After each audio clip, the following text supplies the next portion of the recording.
For the next day, representatives from 18 countries from Latin America and the Caribbean are attending the IDB's third high-level dialogue of the Regional Climate Change Forum in San Pedro. The event aims to bring to the fore issues that are relevant to the topic of climate change. Head of Belize's delegation, Prime Minister John Briceño, says there is urgent need for collective action against climate change. The collective development of a shared vision of sustainable finance among ministries of finance in the region, the establishment of the platform as a globally recognized knowledge hub, and the creation of an accountability mechanism by ministries of finance in Latin America and the Caribbean to monitor policy implementation.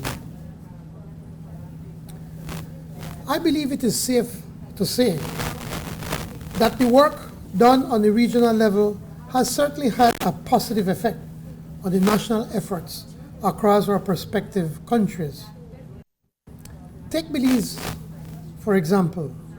We, too, have made significant contributions to international climate action through innovative measures. We successfully implemented a homegrown investment-grade blue bond transaction that mobilized private capital to restructure and reduce our national debt while financing marine conservation. Belize's portfolio of ongoing climate projects is approximately $67 million.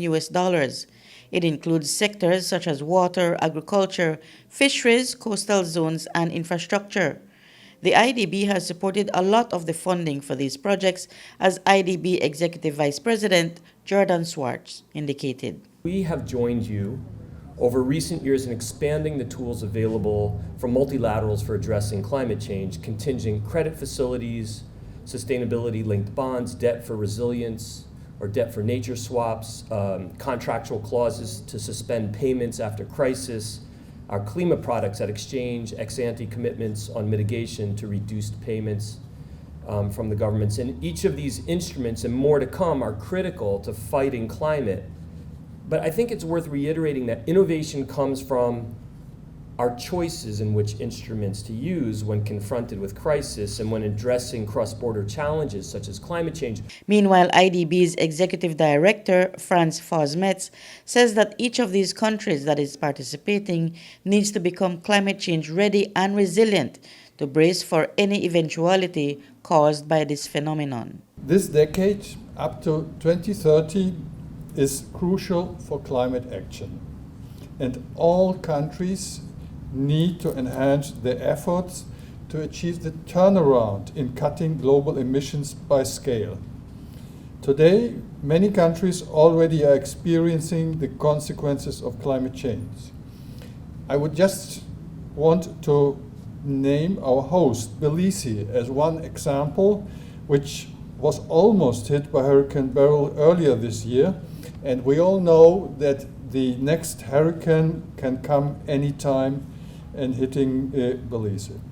All countries, therefore, must transform their economies to sustainability and to include climate change in our policies. Public finance and investments, regulations have a crucial role to play in this transformation. Reporting for News 5, I'm Marion Ali.